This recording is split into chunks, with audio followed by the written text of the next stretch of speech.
It looks like we have some major financial issues in the gaming industry. Good or bad, there are definitely going to be some changes. Now, greetings, fellow gamers and investors too. That seems to be an odd combination, of course, but in today's world, it really isn't anymore.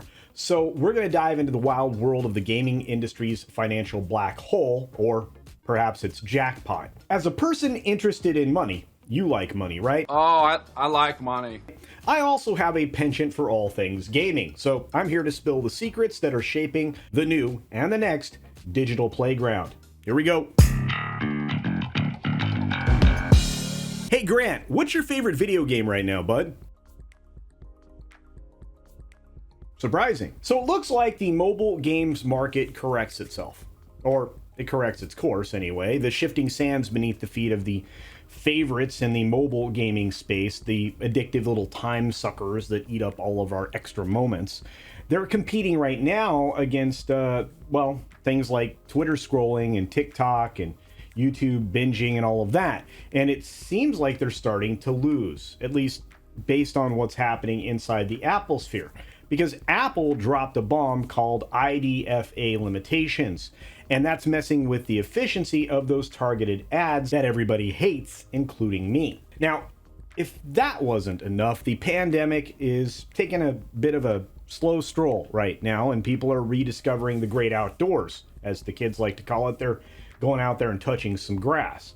And all this has triggered a market correction in the mobile gaming realm, which, believe it or not, started way back in 2022 and is still going strong. What's surprising to me is experts predict that the market will rebound once developers work their magic on these hurdles that are now being thrown in front of them.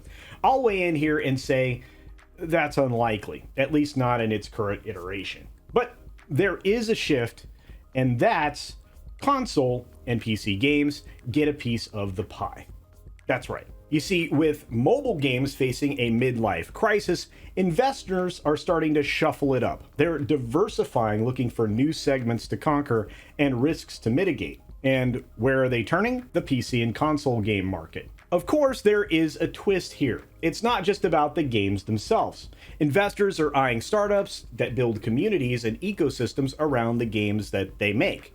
And that's going to create places where gamers can unite, share memes, and discuss strategies.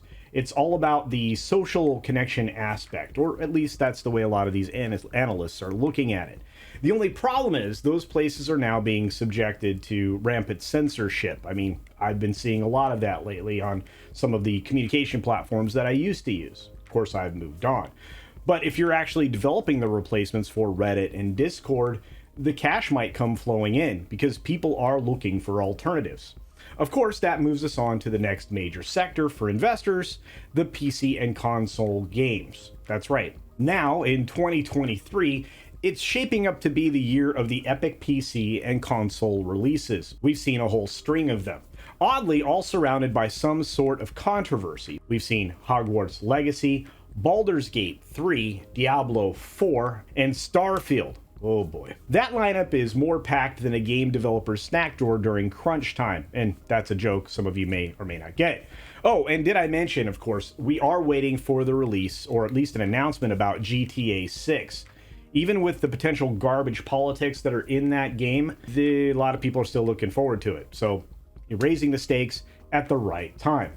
Plus, game developers are expanding into the entertainment universe. Just look around. It's literally everywhere. You're seeing movies, TV shows, music. They're all fair game for this. No matter what you think about the faithless take on The Last of Us, the TV series on HBO is just the wedding stone to grind out more adaptations of games to media.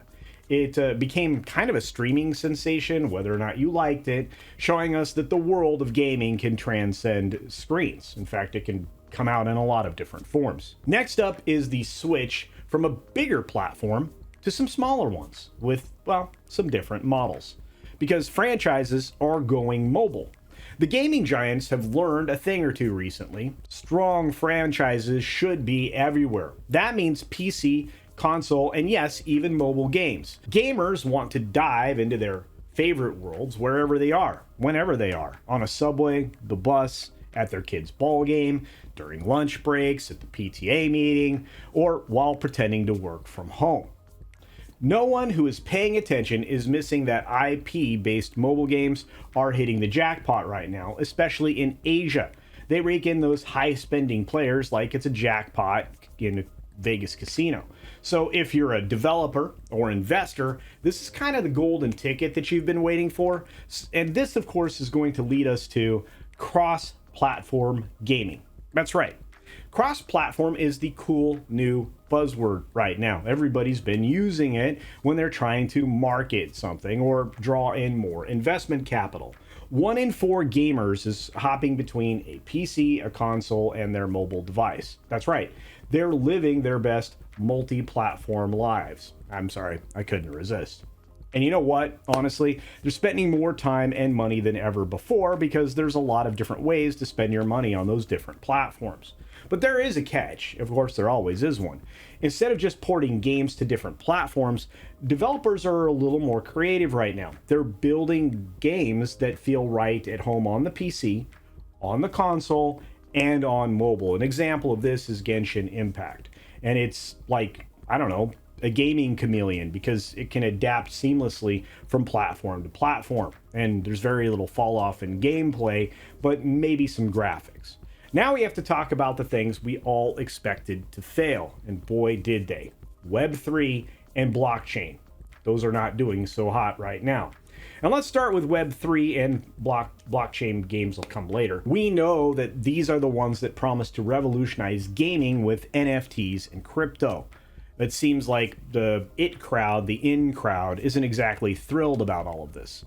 And it doesn't help that there are hurdles that get in the way that are connected to these game rewards, like, the crypto products and the level of complexity that you have to engage in to just take advantage of these rewards. Traditional gamers, they're sticking to what they know and what they love, and they're just not going for these fly-by-night projects. Investors, at the same time, are getting wary about a string of letdowns in this area. It's not looking too promising in the investment department either, as they're really not yielding financial benefit. Web3 games are actually starting to look like that one player on your team who keeps feeding the enemy, robbing the team power in a multiplayer match. They're not helping the team at all, and things just seem to be falling apart and you're always losing. But hey, the march is on because AI is about to take center stage.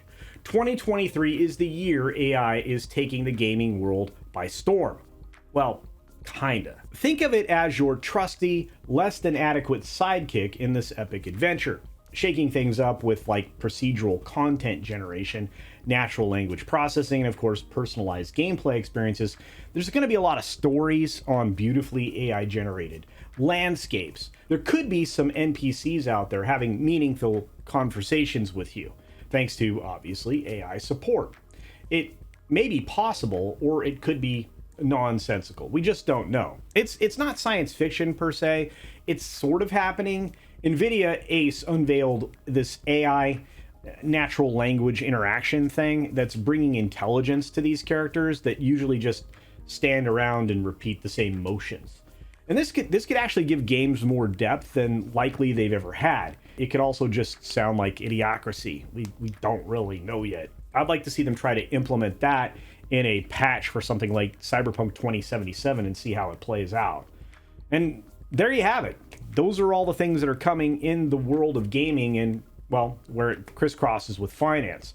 So the industry's game plan is now starting to take shape. And as challenges are conquered here and new releases with all these other tech add-ins start to show up, gaming is kind of the heavyweight champion of the entertainment world for now and well into the future.